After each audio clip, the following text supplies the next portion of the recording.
चलो बताओ चैप्टर का नाम क्या है? कौन सा चैप्टर पढ़ रहा है? Strategic, strategic choice. इस चैप्टर में हमने सबसे फर्स्ट कॉन्सेप्ट कौन सा सीखा था? एवरीवन, दीदी ताई, ऐकून घ्या, असं करू नका। बोलो कौन सा फर्स्ट कॉन्सेप्ट सीखा था? Strategic, strategic option. बच्चों स्ट्रैटेजिक ऑप्शन मतलब ये कॉन्सेप्ट हेल्प करता है कोई भी कंपनी को अपना पोर्टफोलियो मैनेज करने में। पोर्टफोलियो मैनेजमेंट ये कल मैंने आपको बताया था, आया ना? प्लीज जल्दी से यार, फटाफट यार, लेक्चर में बैठने के बाद आपको फुल इन्वॉल्वमेंट देना है। बुक निकाल रहे, बात कर रहे, तू क्या कर रही, मैं क्या कर रही, हो गया यार, चलो ध्यान दो। स्ट्रैटेजिक ऑप्शन मतलब क्या? आपको पोर्टफोलियो को ढंग से मैनेज करने आना चाहिए। इसके लिए मैंने दो एग्जांपल्स दिए थे, multi product, multi business. Multi product में कौन सा एग्जांपल हुआ था? बच्चों डाबर का एग्जांपल किस में आएगा? मल्टी प्रोडक्ट में आएगा, ठीक है। और मल्टी बिजनेस में आईटीसी का एग्जांपल बताया था। और बच्चों आईटीसी जो इतने सारे बिजनेस करता है ना, उसमें एफएमसीजी के अंदर हर एक प्रोडक्ट का अलग उसने यूनिट क्रिएट किया है, जिसको बोलते हैं एसबीयू। एसबीयू मतलब स्ट्रैटेजिक बिजनेस यूनिट को एसबीयू बोलते हैं। सही है, ठीक है। अच्छा, इसमें मैंने आपको ऐसे बताया था कि जब भी आप मल्टीपल बिजनेस में हो या फिर मल्टीपल प्रोडक्ट्स में हो, तो आपके पास ये स्किल होना चाहिए कि कौन से बिजनेस से पैसा निकालो, या कौन से प्रोडक्ट से पैसा निकाल के कौन से दूसरे प्रोडक्ट में पैसा लगाओ, या कौन से दूसरे बिजनेस में पैसा लगाओ, है ना। ये करने के लिए आपको यहाँ पे स्ट्रैटेजिक ऑप्शन के अलग अलग 4 स्ट्रैटेजीज सीखने हैं। बता सकते हो 4 में से कौन से स्ट्रैटेजीज अपने हो गए? बीसीजी, एंसॉफ, एडीएल, और चौथा नाम बता दो। हाँ, जीई मैट्रिक्स। एक सेकेंड बच्चों, इधर ध्यान देखो। इस लेक्चर में ये चारों भी आपके जो कैटेगरीज है हो जाएंगे, है ना। तो आपको थोड़ा अच्छे से सुनना है, फिर से बता रहा हूं। हम लोग कौन सा पॉइंट पढ़ रहे हैं? हम लोग पढ़ रहे हैं कि स्ट्रैटेजिक चॉइस, स्ट्रैटेजिक ऑप्शन के 4 मेथड्स होते हैं, है ना। फर्स्ट कौन सा था? BCG matrix. जल्दी से आप बता सकते हो बीसीजी का full form? Boston consulting group, है ना। बीसीजी मैट्रिक्स के हिसाब से बिजनेस को हम लोग 4 कैटेगरीज में पुट कर सकते हैं। स्टार्स, उसके बाद cash cows, question mark, dogs. बराबर ना, ठीक है। स्टार्स मतलब क्या? मार्केट शेयर हाई है, मार्केट ग्रोथ भी हाई है। कैश काउ में market share is high but market growth is low, ठीक है। क्वेश्चन मार्क में market growth market growth high होता है बट मार्केट शेयर नहीं है, वो स्टार्टअप का एग्जांपल है उसमें, है ना। और डॉग्स में कुछ भी अच्छा नहीं है, सब लो है।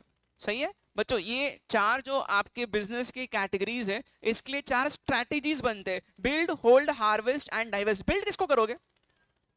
बिल्ड बच्चों, बिल्ड क्वेश्चन मार्क को बिल्ड करना पड़ेगा, क्योंकि वो एकदम नया नया बिजनेस है ना, वहां पैसा लगाना पड़ेगा। बिल्ड, ठीक है। होल्ड, स्टार्स को होल्ड करने का ट्राई करो। स्टार्स को आपको प्रिजर्व करना है। आपका मार्केट शेयर भी अच्छा है, आपका मार्केट भी ग्रो कर रहा है, उसको वो पोजीशन को जैसा का वैसा आपको मेंटेन करना है, प्रिजर्व करना है, उसको होल्ड बोलते हैं, है ना। उसके बाद बिल्ड, होल्ड, हार्वेस्ट कहाँ करोगे?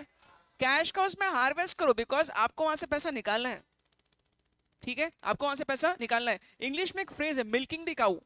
उसका मतलब ही वो होता है, बेसिकली आप क्या कर रहे हो? आप वहां से पैसा निकाल रहे हो, ठीक है। एंड लास्ट क्या है? डाइवेस्ट किसको करोगे? डाइवेस्ट या लिक्विडेट कर दो, किसको?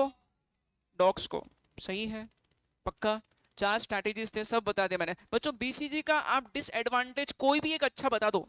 डिसएडवांटेज बच्चों, ये बहुत महंगा होता है, डिफिकल्ट होता है इंप्लीमेंट करने को, क्योंकि बहुत बार हमें हमारा मार्केट शेयर ही नहीं पता होता कितना है, उसको कैलकुलेट करना बहुत मुश्किल काम है, ठीक है। अनदर पॉइंट, बीसीजी में बहुत बड़ा एक निगेटिव पॉइंट क्या है? कभी कभी आप क्या कर सकते हो बताएं? आप आपके अच्छे खासे भले बिजनेस से पैसा निकाल के आप रिस्की बिजनेस में इन्वेस्ट कर सकते हो, और यहां से आपका डाइवर्सिफिकेशन जो है ना, वो डाइवर्सिफिकेशन हो जाएगा। मैंने बताया था सुबह आपको, है ना। क्वेश्चन मार्क रिस्की होते हैं क्या? हाँ, तो क्वेश्चन मार्क डॉग्स भी बन सकते हैं, है ना, और क्वेश्चन मार्क स्टार भी बन सकता है। मैक्सिमम केसेस में क्वेश्चन मार्क डॉग्स ही बनते हैं, बराबर। अगर तो वो चीज आपको ध्यान में रख के करनी पड़ेगी, हर एक चीज, बराबर है। ये सब मैंने आपको बताया अबाउट बीसीजी मैट्रिक्स। बीसीजी हो गया, अब नेक्स्ट बताओ एंसॉफ, ठीक है बच्चों। एंसॉफ का जो मैट्रिक्स है ना, मैं आपको सिंपल सिंपल क्वेश्चन पूछता हूँ, सिंपल सिंपल एक वर्ड का आंसर करना है, ठीक है। बताओ एंसॉफ ने क्या किया? 4 कैटेगरीज इन्होंने भी बनाए, है ना। इसका भी 2 by 2 मैट्रिक्स है क्या? एंसॉफ का 2x2 मैट्रिक्स है क्या? अब बताओ आपको, same product same market, same product same market, market penetration, same product same market, market penetration. पहले नाम बता तो बाद में डिटेल में जाएंगे। Same product same market is market penetration, ठीक है। Same product different market, same product different market, market development, ठीक है। और अगर प्रोडक्ट बदल रहा है और मार्केट वही है तो प्रोडक्ट डेवलपमेंट, और अगर दोनों भी चेंज हो गए तो डाइवर्सिफिकेशन टर्म यूज करना है, ठीक है। अच्छा, अब आप लोग थोड़ा है ना मेरे को डिटेल भी बताओ। बताओ अगर मान के चलो मैं मार्केट पेनिट्रेशन स्ट्रैटेजी यूज कर रहा हूं, मैं सेम प्रोडक्ट सेम मार्केट में सेल कर रहा हूं, तो मेरे को है ना मार्केट शेयर अगर कैप्चर करना है तो मेरे को बहुत एग्रेसिव एडवर्टाइजमेंट करना पड़ेगा। क्लास में बच्चों अगर आप बैठे हो ना तो आपको है ना इन्वॉल्वमेंट बताना है और आपको आंसर करना है। मैं पक्का बोलता हूँ, गारंटी दे रहा हूँ, जो स्टूडेंट ध्यान से सुनेगा उसका क्लास के अंदर ही चीजें मैक्सिमम लर्न हो जाएगी, आपका डर ही यहीं से मिट जाएगा, ठीक है। और मैंने आपको ऑलरेडी पता है, मैं बार बार आपको हर हर लेक्चर में वही बात रिपीट करके बोल रहा हूँ बच्चों, एसएम में आपको ऐसा कोई बहुत ऐसा रॉ थियरी नहीं कि लर्न ही नहीं हो रहा है ना। यहाँ लर्न होता है आराम से। अगर आपको एक दो पॉइंट्स दिमाग में बैठ गए ना और एग्जाम्पल्स आपके दिमाग में ना, तो आपको बराबर पॉइंट लिखने आएंगे, ठीक है। और इसमें ना ऐसी चीजें होने की वजह से ना इतना डिफिकल्ट नहीं लगता है लर्न करना, इजीली लर्न हो जाएगा, ठीक है। अगर मैं आपको बोलूं बीसीजी के बारे में लिखो तो आप एक पेज आराम से लिख सकते हो। अभी कैसे? आपको अगर वो 4 एरियाज पता है तो आपको पूरा मैट्रिक्स बनाना आएगा, नीचे एक्सप्लेन भी करना आएगा, खत्म। वही तो चाहिए यार, उससे ज्यादा एक्सपेक्टेड भी नहीं है, बराबर। चलो आ जाओ, अब हम लोग क्या पढ़ रहे हैं? अभी हम लोग एंसॉफ का मैट्रिक्स पढ़ रहे थे। बताओ मार्केट पेनिट्रेशन के लिए आपको क्या खास करना है? आपको बहुत एग्रेसिव एडवर्टाइजमेंट करना है, जैसे कि रिलायंस जियो ने किया था, बहुत ज्यादा पैसा स्पेंड किया, पर्सनल सेलिंग पे भी उसने बहुत खर्चा किया, और वो इस तरीके से खर्चा कर रहा है कि आप मार्केट जो है वो बिल्कुल अनअट्रैक्टिव बना दो। किसके लिए? कंपटीशन के लिए। कॉम्पिटिटर टिकना ही नहीं चाहिए, है ना, उसको हटा दो, जड़ से निकाल दो। वही मार्केट पेनिट्रेशन स्ट्रैटेजी होता है, जो चाइना भी करा, जो रिलायंस जियो ने भी किया, है ना। नेक्स्ट बताओ, सेकंड क्या था? Same same product different market. बताओ प्रोडक्ट वही है, मार्केट अलग है। हल्दीराम का एग्जांपल दिया आपको, है ना, वही सेम चीज इंडिया में बेच रहा है, सेम चीज इंडिया के बाहर भी बेच रहा है। अगर आप सेम चीज इंडिया के बाहर बेच रहे हो तो आपको हो सकता है कि पैकेजिंग चेंज करना पड़े, हो सकता है कि आप अलग कस्टमर को बेच रहे हो, थोड़ा डिस्काउंट देना पड़े, है ना, या फिर प्रीमियम भी चार्ज कर सकते हो। कस्टमर प्राइस सेंसिटिव है इनसेंसिटिव है उसके ऊपर डिपेंड करता है। आपका डिस्ट्रीब्यूशन चैनल भी चेंज हो जाएगा। इंडिया में आप जिस तरीके से डिस्ट्रीब्यूट करते हो, जमीन आसमान का फर्क है यूएस में डिस्ट्रीब्यूट करना और इंडिया में डिस्ट्रीब्यूट करना, बराबर। इंडिया में बहुत किराना दुकान है, वहाँ वैसा नहीं है सिस्टम। वहाँ पे ज्यादा आपको वॉलमार्ट जैसे बड़े ऑर्गेनाइज प्लेयर्स के साथ टाइप करना पड़ेगा, बराबर। अच्छा, ये मैंने बताया आपको मार्केट अबाउट मार्केट डेवलपमेंट। बताओ प्रोडक्ट डेवलपमेंट में एग्जाम्पल, पतंजलि का एग्जांपल देता। अगर आपको प्रोडक्ट डेवलपमेंट करना है, ये यहाँ पे आपको बहुत इनोवेशन करते रहना पड़ेगा, क्योंकि आपको नए नए प्रोडक्ट्स लॉन्च करने मार्केट में। आप सेम सेम लोकेशन में नए नए प्रोडक्ट्स अगर बेचोगे तो पतंजलि जैसा आपको आपका कॉम्पिटेंसी होना चाहिए कि आप नए नए इनोवेशन करो। पतंजलि कैसे कर रहा है? पतंजलि ने बेसिकली आउटसोर्स कर दिया एक काम को, इसलिए पतंजलि के स्टोर में जाके देखोगे तो साबुन भी बहुत वैरायटी के मिलेंगे आपको, 30-30 साबुन अलग अलग वैरायटी के आपको मिलेंगे, हर चीज बेच रहा है वो, है ना। तो उनका स्ट्रैटेजी क्लियर है, प्रोडक्ट डेवलपमेंट। और लास्ट क्या है? डाइवर्सिफिकेशन। सो डाइवर्सिफिकेशन में तो सबसे ज्यादा रिस्क है, क्योंकि आप नए प्रोडक्ट नए मार्केट में जाके बेच रहे हो, आप बहुत एक्सपेरिमेंट कर रहे हो। इसमें एग्जांपल है आपके सारे मल्टीनेशनल कंपनी, जैसे कि पेप्सी और कोको कोला, है ना। पेप्सी का ब्रांड लेस देख लो, वो हर कंट्री में जाके प्रोडक्ट बेच रहा है, बट उसने प्रोडक्ट को चेंज भी किया है। इंडिया में अलग फ्लेवर्स के वो यहाँ पे चिप सेल करता है, और दूसरे कंट्री में अलग फ्लेवर्स के चिप सेल करेगा, है ना। मार्केट को सूट होना चाहिए आपका प्रोडक्ट। समझा क्या सबको? एवरीवन, है ना। ये 4 हमने कैटेगरी सीखे थे, बस इतना ही हुआ सुबह। बीसीजी हो गया, एंड्स ऑफ हो गया, नेक्स्ट। राइट, वेरी गुड बच्चों। एडीएल मैट्रिक्स में आपको है ना, मैं जितना बोल रहा हूं उतना ही चीज को दिमाग में रखना है। प्लीज लिसन, सुन लो। पहले इजी काम करते हैं, है ना। और अगर आपको है ना याद नहीं आया ना तो मॉडल चेक करना। सबके पास मॉडल है, मॉडल निकाल के बैठो। कौन सा पेज है ये एडीएल मैट्रिक्स का बताओ? 4.26, 4.26 पेज नंबर सभी लोग निकालो।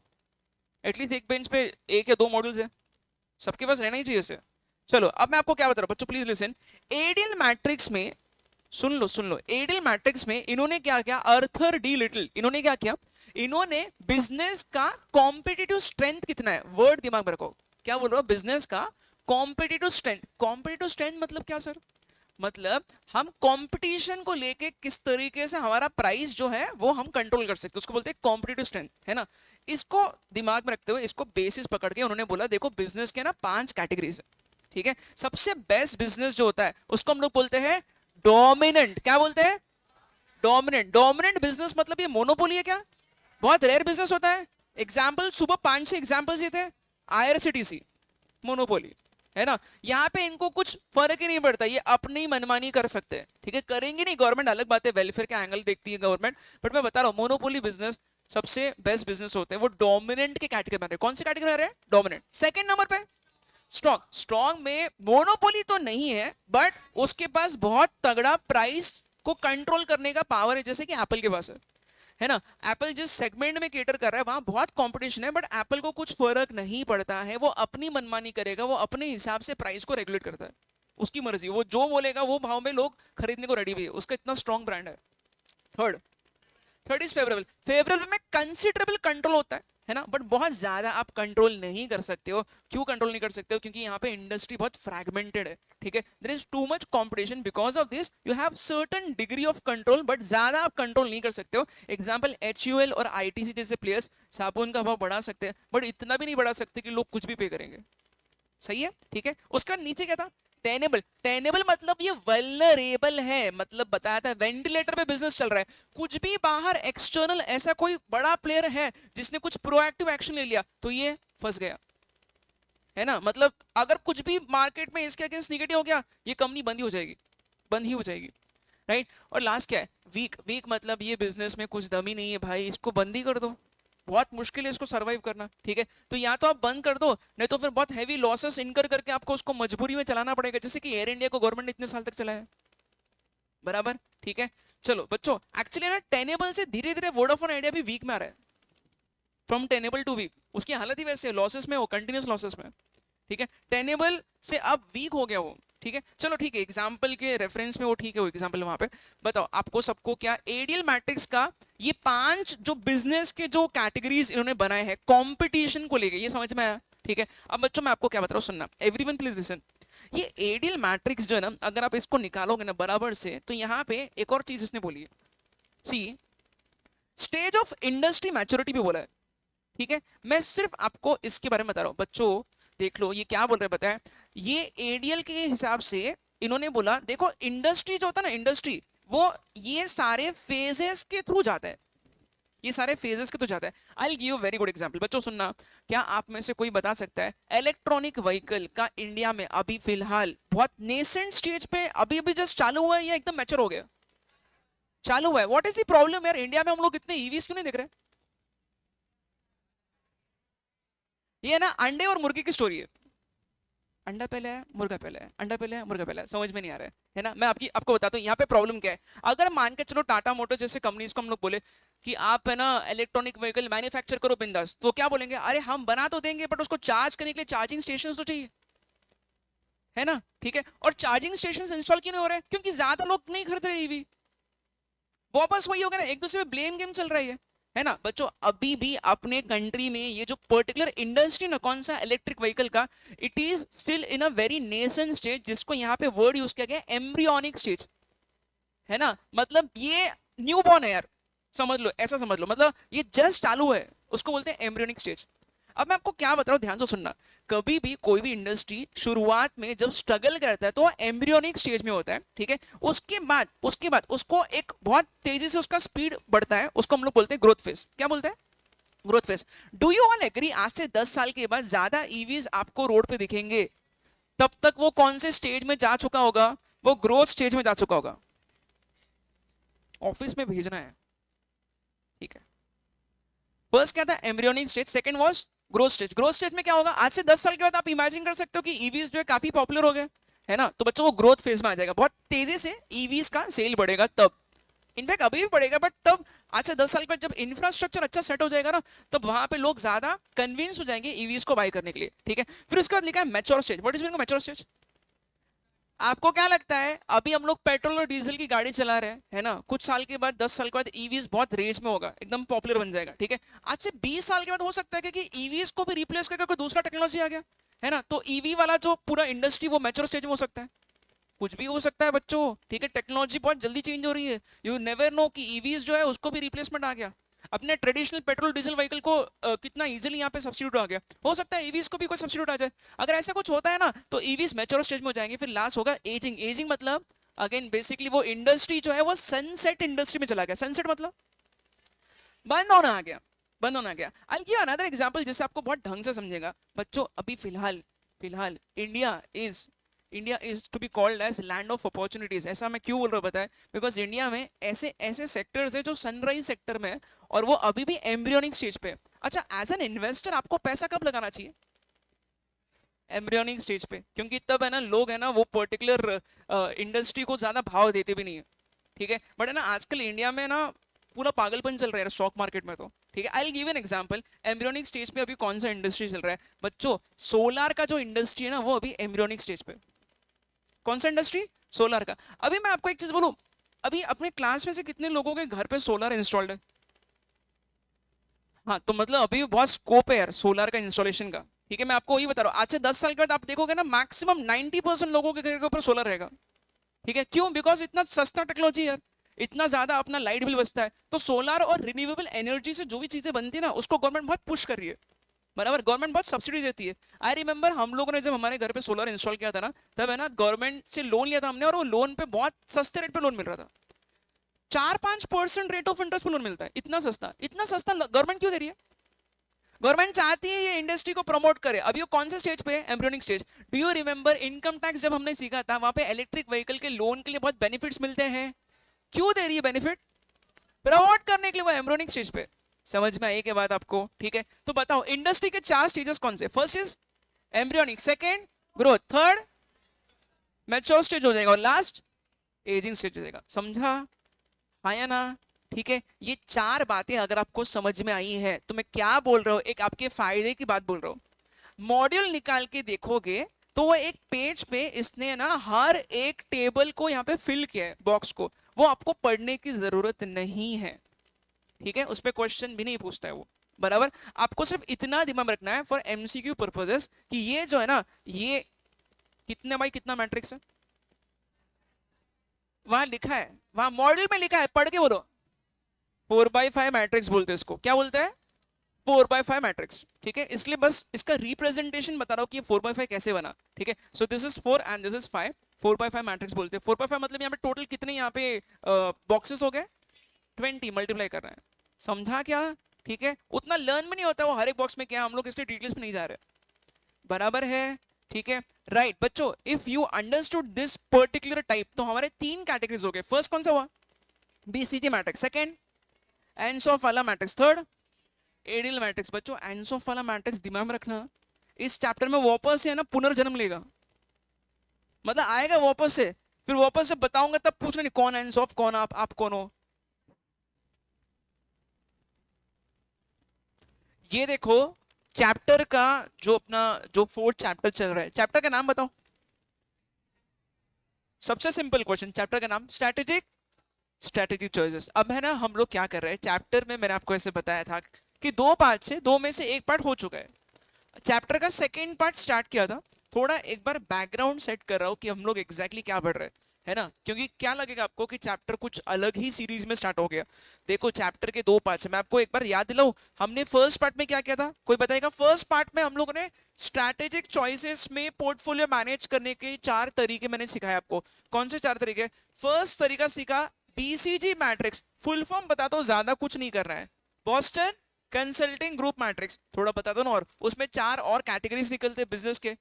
बिजनेस को हम लोग 4 कैटेगरीज में डिवाइड करते हैं। Stars, cash cows, question marks, dogs. Star मतलब ग्रोथ ज्यादा है, मार्केट शेयर ज्यादा है। क्वेश्चन मार्क में ग्रोथ ज्यादा होता है बट मार्केट शेयर ज्यादा नहीं होता है। कैश काउस में मार्केट शेयर ज्यादा है बट ग्रोथ का पोटेंशियल नहीं बचा है। और डॉग्स में कुछ भी अच्छा नहीं है, सब कुछ लो होगा उसमें। Right, so this was BCG matrix. इसके 4 स्ट्रैटेजीज होते हैं, build, hold, harvest and divest. एकदम शॉर्ट शॉर्ट में बस ऊपर ऊपर से बता रहा हूँ। बिल्ड किसको करोगे?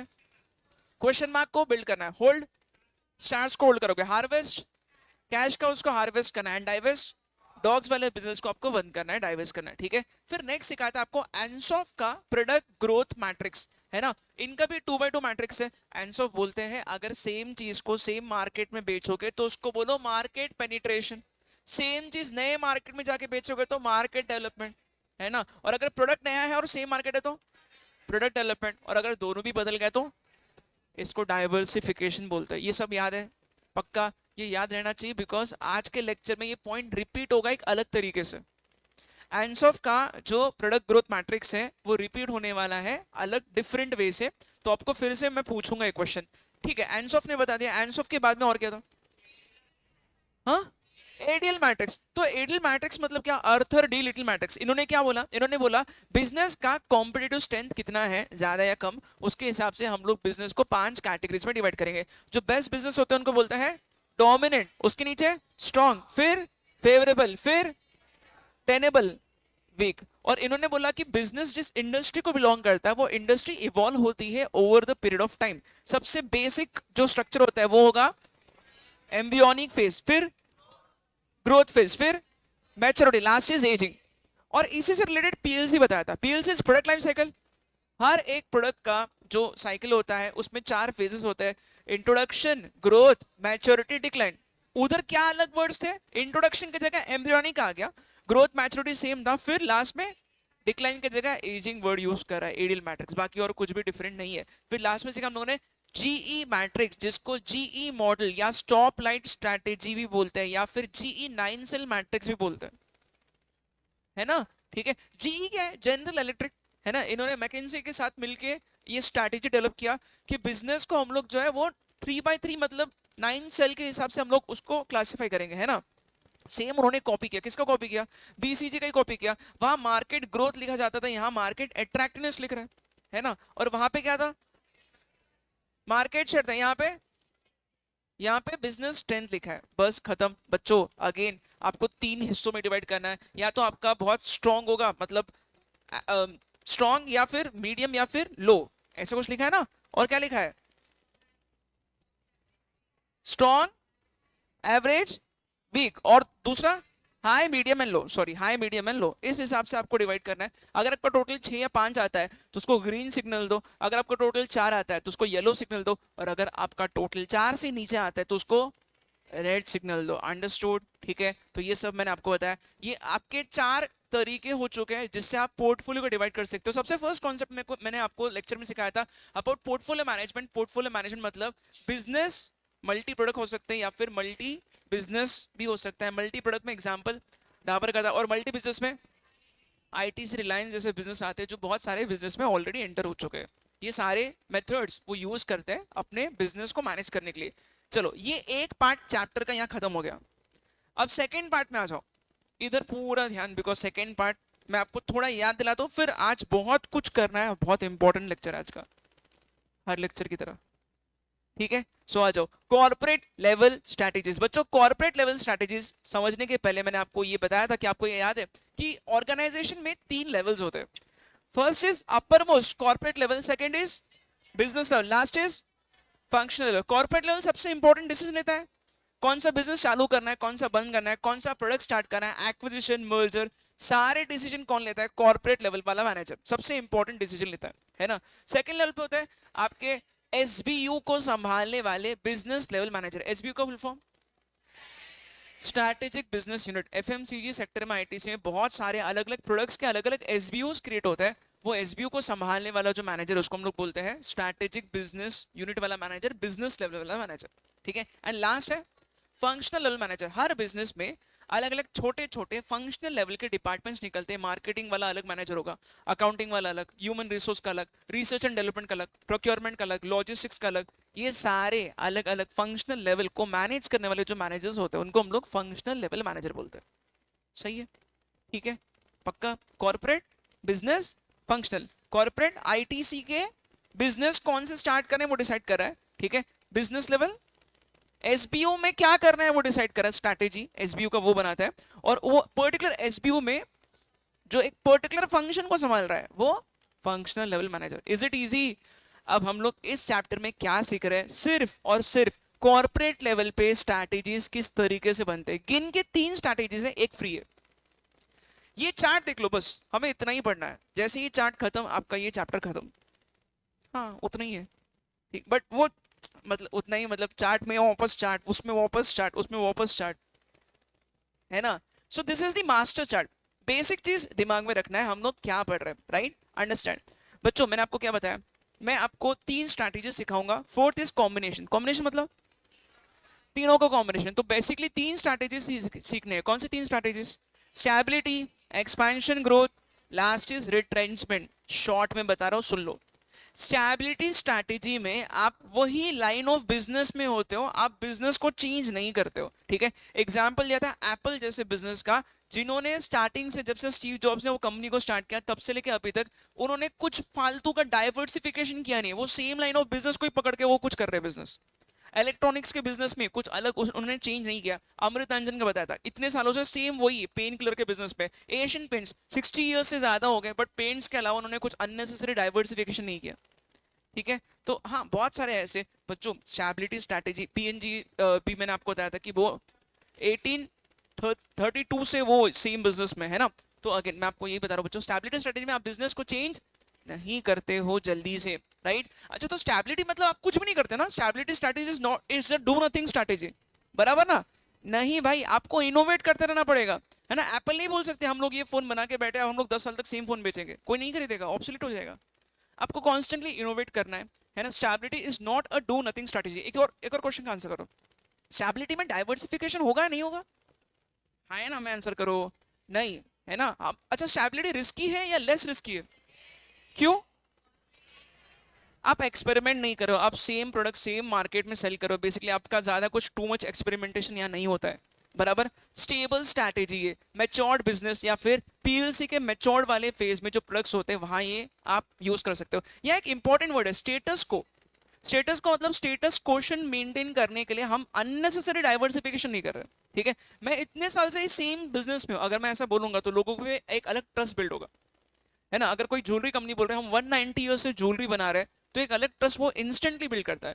किसी ने पहले नाम सुना भी नहीं होगा ना, बट अगर वो बोल रहा है कि वो 190 ईयर्स से ये सेम बिजनेस में, इंस्टेंट एक ट्रस्ट गेन होता है कि भाई ये सच में, मतलब मैं पैदा होने के पहले से ही सेम बिजनेस में, मतलब कुछ तो कर रहा है ये यूनिक, बराबर। So that is what status को इज ऑल अबाउट। यहाँ पे आप ज्यादा आपका जो एरिया है ऑफ कंफर्ट उससे बाहर नहीं जाते हो, कंफर्ट जोन के विद ही नहीं रहते हो, ठीक है। बच्चों कंफर्ट जोन के बाहर चले गए तो फिर आपको बहुत एडजस्टमेंट्स करना पड़ेगा, एम्प्लॉइज को एडजस्टमेंट्स करना पड़ेगा, या ऐसा नहीं करना है। स्टैबिलिटी स्ट्रेटेजी, बराबर हो गया, ये इतना ही है एक चार्ट। नेक्स्ट इज एक्सपेंशन और ग्रोथ। मैंने आपको लास्ट लेक्चर में बताया था कि कुछ कुछ कंपनीज एक्सपेंशन या ग्रोथ स्ट्रैटेजी यूज करते हैं। जनरली सारे स्टार्टअप्स एक्सपेंशन या ग्रोथ फेज में ही होते हैं और उनको वो स्ट्रैटेजी यूज करना चाहिए। क्यों भाई? आप 50-60 साल के बाद स्टैबिलिटी में आओगे, इनिशियली तो आपको एक्सपेंशन या ग्रोथ फेज में ही आना है ना। इसमें मैंने इनफैक्ट कुछ कंपनीज अभी भी ना स्टैबिलिटी स्ट्रैटेजी यूज नहीं करे, अभी भी वो एक्सपेंशन एंड ग्रोथ फेज में ही है। जैसे कि रिलायंस हो गया, ठीक है। रिलायंस रैपिडली ग्रो कर रही है, रैपिडली इन द सेंस वो अलग अलग बिजनेस में एंटर कर रहे हैं, बराबर। तो अगर कोई कंपनी डिफरेंट डिफरेंट कुछ ट्राई कर रही है, मतलब डेफिनेटली एक्सपेंशन ग्रोथ है, सीधी सीधी बात। सेम बिजनेस करे तो स्टैबिलिटी, अगर आप बिजनेस चेंज करो, प्रोडक्ट्स चेंज करो, you are trying something new, it means you are doing expansion और ग्रोथ। बताओ जल्दी से, एक्सपेंशन एंड ग्रोथ रिस्की है, रिस्कलेस है? बहुत रिस्की, और हाई रिस्क और हाई रिटर्न भी होगा, है ना। स्टैबिलिटी में रिटर्न कम होगा एक बार का, बट एक्सपेंशन में आपका रिस्क ज्यादा होने की वजह से आप बहुत बड़ा रिस्क उठा रहे हो, तो आपको बहुत जबरदस्त रिटर्न भी मिल सकता है, या फिर वो बिजनेस फेल भी हो सकता है, ठीक है। इसमें एग्जांपल्स मैंने 4-5 दिए थे आपको ब्रॉडली, आपको वापस बता रहा हूँ। आईटी से आएगा, रिलायंस आएगा, अमेजॉन आएगा, गूगल आएगा, इसमें मेटा आएगा, है ना, ठीक है। मेटा का तो मैंने आपको एक प्रॉपर टेबल बताया था कि मेटा हर साल इतने सारे कंपनीज को खरीदती गई। उसमें से क्या होता है पता है, बहुत सारी कंपनीज बंद भी हो सकते हैं, बट बच्चों इमेजिन करो कोई एक आधी कंपनी सुपर डुपर हिट होती है ना, तो वो बाकी सारे लॉसेस को इंस्टेंटली वो पूरा का पूरा वो गेन जो है वो नलीफाई हो जाता है, मतलब बहुत ज्यादा आपको उसका एडवांटेज मिलेगा, ठीक है। तो अगेन यही होता है ना। जैसे कि व्हाट्सएप को एक्वायर किया, इंस्टाग्राम को एक्वायर किया, और आज उसको बहुत सही तरीके से यूज कर रहे हैं खुद के एडवांटेज के लिए। Instagram is now a bigger entity than the original Facebook, ठीक है। एटलीस्ट इंडिया के हद तक तो ये बिल्कुल सही है। इनफैक्ट बाकी मार्केट्स में भी सेम ट्रेंड चल रहा है कि इंस्टाग्राम के यूजर्स जो है वो सरपास कर रहे हैं फेसबुक के यूजर्स से। In fact the time which people are spending on Instagram which is much more than the time people are spending on Facebook, है ना। तो ये तो उनका एक्विजिशन था, उसको कहाँ से कहाँ स्केल अप करके गए। तो एक एक्सपेंशन एंड ग्रोथ का एडवांटेज है, बराबर। अच्छा बच्चों, अब है ना हम लोग क्या करने वाले हैं, ये एक्सपेंशन या ग्रोथ जो है ना, ठीक है, इसका मैंने लास्ट लेक्चर में आपको यहां तक बताया था। देखो, if you can remember this, ये एक्सपेंशन के फीचर्स बताए, रीडेफिनेशन करना पड़ता है बिजनेस का। बच्चों what is meaning of redefinition, कोई बता सकता है?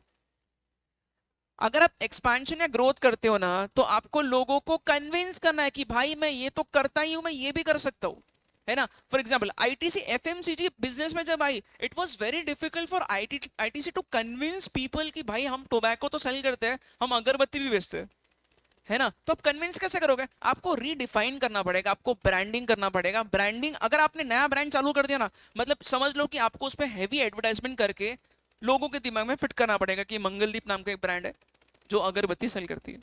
समझ में आया क्या? ठीक है, तो रीडेफिनेशन कॉस्टली होता है या लेस कॉस्टली होता है? It is always costly. क्यों?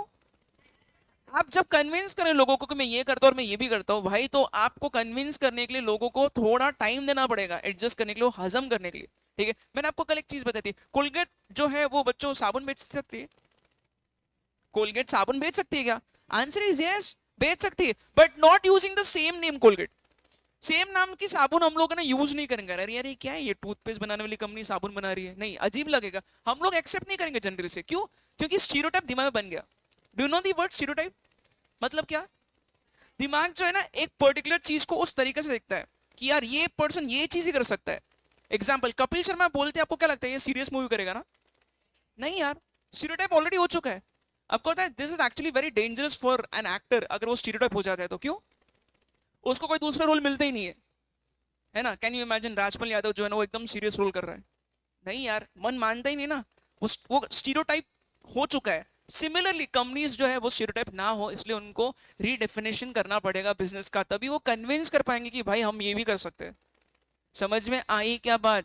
ठीक है, आईटीसी टोबैको वर्ड यूज करके बिस्किट बेच नहीं सकती बच्चों, सनफिस्ट ब्रांड बनाना पड़ा, है ना। सेम ब्रांड्स आप कैसे सेल करोगे यार? ठीक है, वो हजम ही नहीं होगा लोगों को कि वो टोबैको वाले बिस्किट खा रहे हैं। हालांकि बिस्किट में टोबैको नहीं होगा, but you have to rebrand. समझा क्या? बोलो। बच्चों ये सारे पॉइंट्स मैंने आपको बता दिए थे। इसमें थर्ड लास्ट चार्ट हम लोग करें, देख लो ये हाउ। ये जो हाउ है ना, खतरनाक है, 2 लेक्चर लगेंगे इसको। ठीक है, हाउ मतलब एक्सपांशन या ग्रोथ किस तरीके से किया जाता है, ये मैं आपको अभी इस लेक्चर में बताने वाला हूं।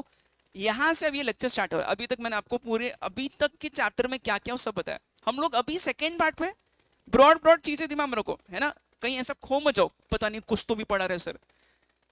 हाँ, तो अभी हम लोग सेकेंड पार्ट में हम लोग क्या पढ़ रहे हैं, कॉर्पोरेट लेवल स्ट्रैटेजीज। गिनके 3 स्ट्रैटेजीज सिखाऊंगा, फोर्थ वाला तो फ्री है। 3 स्ट्रैटेजीज कौन से है? स्टेबिलिटी हो चुका है वो अपना पढ़ना, सेकंड ग्रोथ एक्सपेंशन अभी चल रहा है, और थर्ड रिट्रेंचमेंट बताऊंगा इसके बाद, है ना। और लास्ट वाला है कॉम्बिनेशन। कॉम्बिनेशन एक पैराग्राफ है बस, मॉड्यूल में भी उतना ही दिया है ना। अब हम लोग आते हैं यहाँ पे बच्चों, एक्सपेंशन या ग्रोथ किस तरीके से हो सकता है वो अब लोग सीख रहे हैं बच्चों। 100% बता रहा हूँ, एग्जाम ने पुराने सिलेबस में केस स्टडी वाले क्वेश्चंस इंस्टीट्यूट पूछती थी, है ना। उसमें खतरनाक एक केस बना के लास्ट में पूछती थी कि यहाँ पे इन्होंने कौन सा वाला एक्सपेंशन स्ट्रैटेजी यूज किया है। एक और चीज, इस लेक्चर में आपको जब मैं एक्सप्लेन करूंगा ना, इट इज प्योरली कॉन्सेप्ट। आपको घर पे बैठ के कोई चीज रट्टा मारनी नहीं है, कुछ लर्न करने जैसा नहीं है। ठीक है, इनफैक्ट वो एक चार्ट है, बस वो चार्ट अगर दिमाग में बैठ गया ना, खत्म, दैट्स इट, इतना ही है। आपको ऐसा बैठ के ऐसा कुछ लर्न नहीं करना है, सॉरी लर्न ही नहीं हो रहा, लर्न ही नहीं हो रहा है, ये प्रॉब्लम रहेगा ही नहीं यहाँ पे। क्यों? क्योंकि वो कॉन्सेप्चुअल है पूरा। आ जाओ बच्चों, कल अपना ये ना एक्सपेंशन वाला पॉइंट पूरा हो चुका है ना, याद है क्या सबको सब कुछ? एक्सपेंशन के 2 तरीके कौन से हैं?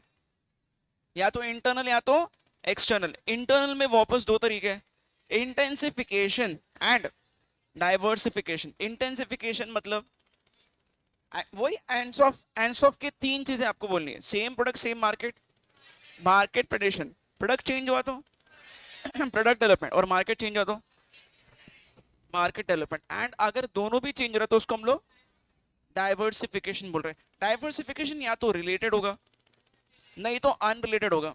ठीक है, और लास्ट वो इनोवेशन वाला एक एक्स्ट्रा पॉइंट था, है ना। बोलो, रिलेटेड डाइवर्सिफिकेशन को क्या बोलोगे? कॉन्सेंट्रिक, और अनरिलेटेड को कॉन्ग्लोमेरेट। कॉन्सेंट्रिक डाइवर्सिफिकेशन के 2 types, vertical integration, horizontal integration. Vertical integration में वापस 2 टाइप्स, बैकवर्ड एंड फॉरवर्ड। ठीक है, और हॉरिजॉन्टल इंटीग्रेशन क्या होता है? बाय प्रोडक्ट्स या कॉम्प्लीमेंट्री प्रोडक्ट्स, रिलेटेड प्रोडक्ट्स आप बना रहे हो, है ना। चलो ठीक है, ये होने के बाद में बच्चों ये क्या था, एक्सपेंशन थ्रू इनोवेशन। इसका एक बहुत सही टेक्निक था P2C, है ना। मतलब क्या क्या है, एक तो कॉम्प्लेक्स प्रॉब्लम को सॉल्व करना। एग्जाम्पल बताओ, एग्जाम्पल बताओ, कॉम्प्लेक्स प्रॉब्लम को सॉल्व करना। एग्जाम्पल क्या दिया था?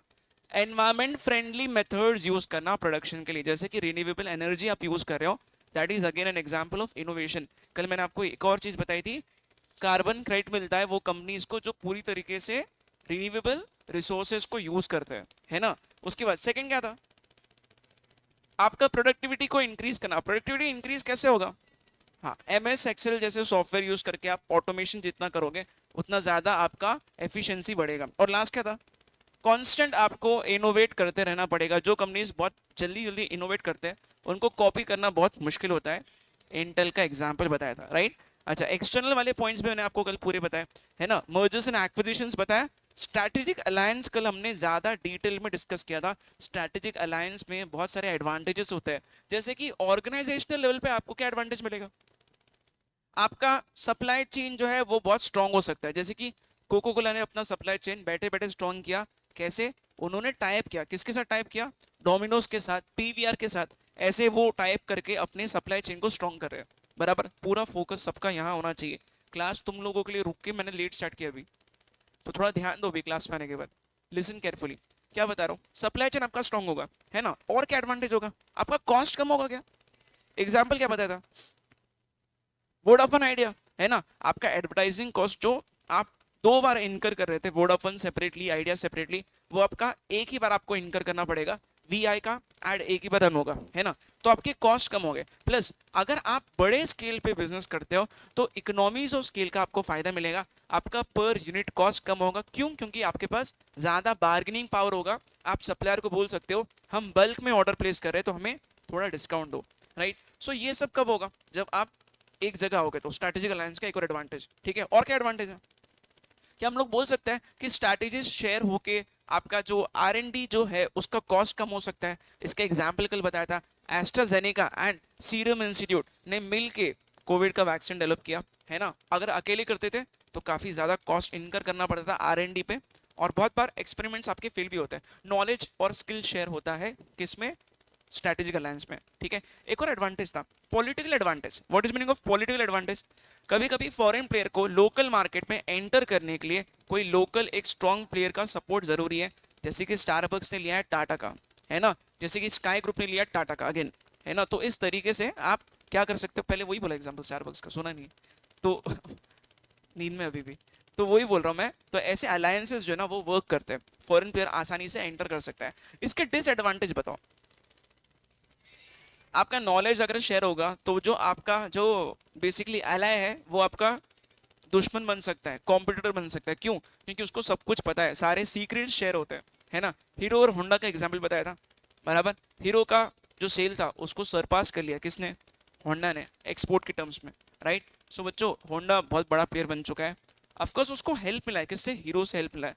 तो जो दोनों अलायंस था वो अब अलग होके कॉम्पीट कर रहे एक दूसरे को। सबसे बड़ा डिसएडवांटेज यही है, ठीक है। और कुछ बताया था क्या? इतना ही था, राइट। नाउ प्लीज लिसन बच्चों, ये देख लो। ये सब होने के बाद अब है ना हम लोग लास्ट स्ट्रैटेजी पर है। एक्चुअली कॉम्बिनेशन स्ट्रैटेजी जो है ना उसका मॉडल में ये वाले न्यू सिलेबस में रेफरेंस तक नहीं दिया ज्यादा, ठीक है। पुराने सिलेबस में एक छोटा पैराग्राफ था, यहाँ पे उसका रेफरेंस नहीं ज्यादा। आप चेक कर सकते हो कुछ लिखा है क्या? मेरे को नहीं लगता कुछ लिखा है। वो स्ट्रैटेजिक एग्जिट करके उसने एक हेडिंग लिखा, उसमें पूरा टर्न अराउंड बता रहा है वो, है ना। उसके अलावा उसने कुछ भी मेंशन ही नहीं किया।